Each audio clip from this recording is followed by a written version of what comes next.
headquarters. It's just a bit past 9 a.m. here in the East, 6 a.m. out west. And of course, this breaking news, monumental news, in fact, the president has landed in Singapore. He will be preparing for Tuesday's historic summit with Kim Jong-un. The North Korean leader, as we said, arrived a few hours earlier. Both men were treated very equally, having both been greeted by Singapore's Minister for Foreign Affairs as opposed to the Prime Minister, both heading directly to their hotels, which stand about 3 minutes apart by car. This breaking news, certainly historic. We're going to cover with NBC's Hallie Jackson, who's at the Singapore airport tracking the president. Also NBC's Bill Neely. He's on Sentosa Island. That is where the actual summit will be taking place on Tuesday. We also have a panel of experts to weigh in on what we can expect from these landmark talks.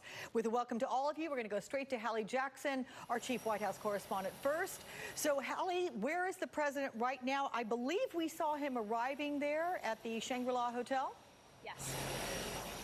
Yeah, he's back at his hotel, Alex, where he will remain, obviously, for the night. It is 12 hours ahead of East Coast time where you are, so it is just about time for the president to get some sleep before tomorrow meeting with the Singaporean Prime Minister. As you noted, he was greeted here by the Foreign Minister and others in the Singaporean delegation. And then for much of the day, he'll be doing prep. He'll be having briefings. He'll be getting ready for that meeting just about 36 hours from now with Kim Jong-un. Most of the action here at Paya Lebar Air Base has kind of settled down. You can see Air Force One still on the tarmac behind me, but the president got out. He said that he believed that he was feeling very good about the summit when he was asked by some reporters who were a little bit closer to him.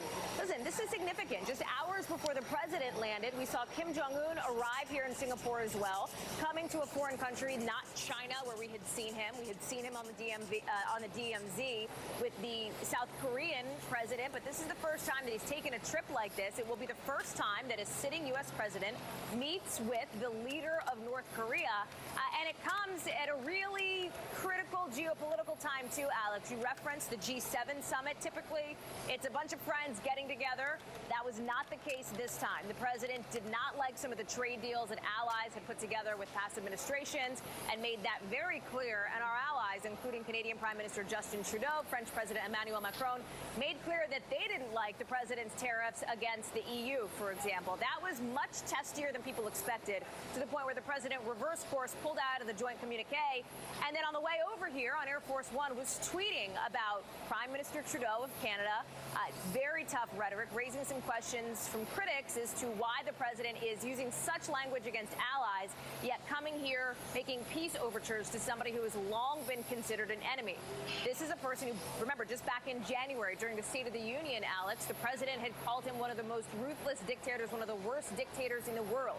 This is after Little Rocket Man. This is after Fire and Fury. But now the president sees an opening to maybe get a deal done. He's leaning on his deal maker capabilities, his deal-making background as the author of a book about it, and hoping that he'll be able to do something to get Kim Jong-un to the table here. But there are those outside analysts that we've talked to, foreign policy experts, who say that is going to be really tough. That is going to take a very long time. It's not going to get done in one meeting alone. Kim Jong-un has already largely gotten what he wants out of this, which is sitting down, having the optics, the photo op of coming face-to-face with the president of the United States. That is a win for North Korea. There are real risks involved for President Trump, but the biggest reward, what he is hoping for, is that he'll be able to convince Kim Jong-un ultimately that economic investment in North Korea, that opening up to the Western world more, will boost North Korean prospects if Kim is willing to give up his nuclear weapons. That's really what it all comes down to. We know that the president is joined here by his Secretary of State, by his National Security Advisor, John Bolton, by his Chief of Staff, John Kelly, as well. We saw him getting into the car, into the motorcade, out on the tarmac as well. All of them now back safely at the hotel, ensconced at the hotel. Security has been a real issue, meaning it has been a focus here in Singapore. It's actually not been an issue. This site, this location was chosen specifically in part because of how secure it can be. This is a place that is used to hosting really big events with really important leaders, and so I'm told by senior administration officials they felt comfortable putting the president in place here, and this is a place where obviously Pyongyang felt comfortable bringing not just Kim Jong-un, but a whole host of other North Korean officials, top North Korean leaders here as well. So big 36 hours ahead, Alex, as we get ready to watch it all unfold, and so does the rest of the world. So there's a huge media contingent here. Just to pull back the curtain a little bit, tons of reporters that were jam-packed in here at the Paya Lebar Air Base, and I expect that will only grow in the hours to come. 36 hours, practically, Hallie, right on the nose, given that that is supposed to start at 9 a.m. Tuesday. All right, Hallie Jackson, I hope you're able to get a little bit of shut-eye, as I'm hoping the president as well. It was a long journey for him. He's got much to prepare before that meeting. Thank you so much. NBC's chief global correspondent, Bill Neely, he's live on the Sentosa Island there. That is where both leaders will be meeting face-to-face on Tuesday. All right, so, Bill, give me a sense of what Sentosa Island is and its proximity to the main part of Singapore downtown. Yeah, so Singapore itself is an island. It's a city-state of about 5 million people, not much bigger than the city of Chicago. But off Singapore itself are all these little islands. Sentosa is one of them. It was, interestingly, a place during World War II of great cruelty. Chinese prisoners were massacred on the beaches here by the Japanese occupiers. It is now, has been rebranded as a place of fun, a place where the past and present can come together in luxury. That's the way they like to style it here. And the two men will be meeting in 36 hours' time at the Capella Hotel, which was a former British Army base. So there's a lot of kind of colonial history to Singapore. It's also a state that really believes in security. It brands itself as a neutral state. It's often called Asia's Switzerland. And that's one of the reasons it's here. North Korea has had a diplomatic presence here since the 1970s. The US, of course, as well. And we saw today strict security, not just on the streets, but in the air as well. Apache helicopters, F-16 fighter jets. And on Tuesday, the airspace above Singapore will be closed off when these two leaders meet. As Hallie was saying, President Trump is now at the Shangri-La Hotel. Kim Jong-un is at the St. Regis, half a mile apart, 3 minutes by car. They are closer now than they have ever been before, both literally and politically, diplomatically, and they have traveled further than they ever imagined possible. Cast your mind back to a year ago when it was fire and fury and Little Rocket Man. I remember being in North Korea. I was there 4 times and I was told over and over and over again, our nuclear weapons program is not up for discussion. Well, it is now. At least we think it is, because we don't have a clear idea what's on the agenda for Tuesday. Kim Jong-un has already been at work. He's already met his host here, Singapore's Prime Minister Lee. And during that meeting, he looked relaxed. He was dressed in his usual traditional Mao-style suit with an interpreter. And apparently, he said, the entire world is watching the historic summit between North Korea and the United States. He has brought with him, and they are in the hotel at the moment, almost the entire North Korean leadership. And that's significant, Alex, because it shows the seriousness with which North Korea is taking this, but it also shows that collectively the leadership has decided that this is a risk worth taking. So alongside Kim is his number 2, Kim Yong-chol, the man who we all saw in the White House with Donald Trump. He's brought the head of his army, his foreign minister. His sister is here too. She's a senior member of the Politburo. So this is a really serious diplomatic push by North Korea. But interestingly, and NBC News still can't confirm this, the Reuters news agency is saying that Kim is scheduled to leave here on Tuesday 5 hours after that summit begins. Now, even if that is true, of course, that can be changed. And President Trump has made it quite clear that he will go on his instinct, on his gut. It might be 1 meeting, might be 2, might be 3. President Moon of South Korea might be here. They might agree some kind of peace treaty to formally end the Korean War. There are a lot of might have been. So this is both unknown territory for both men. And in every sense, Alex, you can expect the unexpected here in Singapore. Constant breaking news until the big lead up in the next 36 hours from the start of that meeting. And no one better to do that for us than Bill Neely. Thank you so much from Sentosa for that comprehensive perspective. Joining me right now, Professor of Korean Studies at Tufts University, Sung-Yoon Lee, former Director of Korea, Japan, and Oceanic Affairs under President Bush and Obama, Sumi Terry, also Senior Fellow for the Federation of American Scientists, Atom Mount. All right, big welcome to all 3 of you once again. Expectation time to all of you. Sue, Your expectations for this meeting, how much have they changed and developed based on the information, based on the level of detail in preparation? How long do you think this will go? Well, we'll soon find out. It's unclear. President Trump kept saying that he's the greatest deal maker on the planet. We'll soon find out because thus far he's been breaking deals, pulling out of Trans-Pacific Partnership, the climate change deal, and Iran Accord. So we'll see.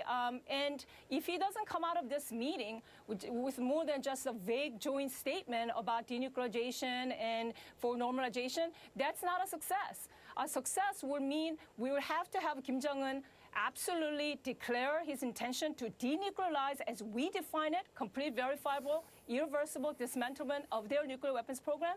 They need to agree to a very robust regime verification regime in North Korea and a timetable for that. So that's going to be very tough. And even if you get that agreement, of course, the true tough part is after the agreement, because we have agreements with North Korea. We had it in the past, many agreements, and every single agreement fell apart over verification and implementation. But we're about to find out President Trump's true negotiating, whether he's the greatest negotiator on the planet as he claims. Sung-Yoon, a lot has been made about the president's preparation, his methods at least for this meeting. And as someone who has worked for both the Bush and Obama administrations, do you think President Trump is ready for this? I'm not sure. As far as posturing goes, President Trump saying that it'll take him just 1 minute to size up Kim Jong-un. He'll use his feel and gut. And Kim Jong-un saying basically, oh, I'm very busy. I have a flight to catch. I'm going to give you all of 3 hours, 9 to noon, then head out for the airport. I think Kim Jong-un's posturing is more convincing, more effective. However, North Korea is very good at putting on highly choreographed but impromptu-looking dramatic acts. So I would not be surprised if Kim Jong-un, say tomorrow, asks President Trump to play with him a round of golf. Sentosa Country Club is lovely. And what will President Trump say? No, I'm too busy preparing for my meeting with you tomorrow. They will. And Kim Jong-un might even have a beer in the hotel bar with Dennis Rodman at the end of a long working day, thus showing the world who's in charge, trying to exude confidence and gravitas. North Korea is not to be taken lightly. To that end, Sung-Yoon, when you say highly choreographed but rather impromptu looking, it struck me as Bill Neely was reporting and even describing Sentosa Island itself as being Asia's Switzerland. When you hearken back to World War II, Switzerland was neutral country. This was not chosen by chance. The fact that these two leaders of the different countries arrived in separate locations, completely independent of one another, yet afforded the exact same treatment with whom they were met, the kind of delegations that met them, it would appear that they are trying to do everything possible to make sure, in terms of choreography, that neither of the leaders cross paths before Tuesday morning. How important do you think that is? How important is it that Singapore has weighed in on this and is very precision-oriented with the choreography? It's very important to all three nations, that is the host nation, Singapore, and the US and North Korea, because Sentosa Island is really, truly lovely, but it's a bit cordoned off from the rest of the nation, which is quite convenient in terms of blocking out any would-be protesters, human rights activists. Of course, North Korea's crimes against humanity, according to the UN, has no parallel in the contemporary world.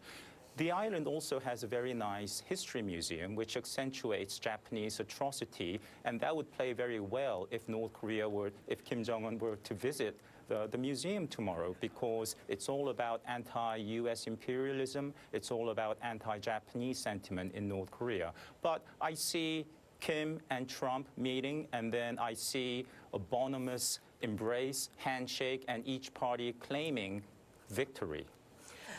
Yes, thank you so much for that. And with my apologies, I want to correct myself and say that Sue Mi Terry is the one who worked under both the Obama and Bush administrations. But right now, as I speak with you, Adam, what is it that you think the president should be most wary of while negotiating with Kim Jong-un? Denuclearization remains the central issue of these talks. It's been downplayed in recent months as the president has walked back very assertive early statements, but that's still the core of these negotiations. And the indications here are pretty consistent from the North Koreans. They have not budged from the line that they proposed at the beginning of this year. Their view is they're a sophisticated nuclear weapons state meeting now with the President of the United States. They think that they gained this meeting as the result of testing a nuclear-capable intercontinental ballistic missile. So the question now is, denuclearization is unlikely in the near term. They still value these weapons. Verification would be exceptionally difficult. From their perspective, the question is, are there very limited, vague denuclearization claims, as Dr. Terry mentioned? I think it's plausible we get some symbolic steps on dismantlement of, for example, certain test facilities. Will the president hold them to the strict standards of verification for these measures? And then what is the president willing to give up in exchange for a vague promise? I'm highly concerned that the president doesn't appropriately classify what counts as a concession in these circumstances. There are some indications that he would like to discuss removal or downsizing of U.S. forces on the peninsula, that he wants to declare an end to the Korean War for optical reasons, for political reasons. We need to be clear that those are concessions of American leverage. They should come at the appropriate time. They're premature now. So our focus here should be on verifiable caps on North Korea's nuclear program and not on political optics. Sumi, I want to ask you the extent to which you believe North Korean officials are looking at the fallout, and I think there's no other way to classify it categorize it rather than as being fallout in the wake of the G7 summit. The president has actually refused the United States to add its signature to the joint communique from that summit. And yet there were smiles, there were handshakes, there were accolades while face-to-face in those meetings in Quebec. There were jokes as well. There was an underscoring of a bit of tension. To what extent do you think the chairman will look at that and think to himself, how much can I trust this president's word? How much can I trust this president's signature on a piece of paper? Well, I'm not sure it's actually the fallout of G7 is really affecting Kim Jong-un's mind. Just like I don't really believe that Trump scrapping the Iran deal really made Kim Jong-un distrust the United States. North Koreans distrust us for their own reasons. They believe in the 1994 agreed framework fell apart because of the change in administration. And North Korea thinks they're so exceptional and different. I don't know if their fallout is going to be that great. My concern from the fallout of the G7 is how the allies are treated by President Trump. My concern has more to do with what Adam has been saying. Like, would President Trump conclude a peace treaty that undermines the rationale for U.S.-South Korea alliance and for our troop presence in South Korea? Would President Trump conclude a deal with Kim Jong-un that, for example, on intercontinental ballistic missile, but not on short range or medium missiles that protects Japan or that threatens Japan and South Korea? Because clearly what he has shown is that he doesn't truly care about allies or how he treats the allies. So that's my concern in terms of fallout of G7 meeting. All right, Sumi Terry, Sung-Yoon Lee, and Adam Mount, I want to thank all of you for your expertise and lending it to us here on MSNBC in this breaking news coverage. Many thanks. A bit later on this hour, the conversation continues what the president may be willing to offer to Kim Jong-un to try to get some concessions on that historic Tuesday. Does this map show the Peninsula Trail? You won't find that on a map. I'll take you there. Take this left. If you listen real hard, you can hear the whales.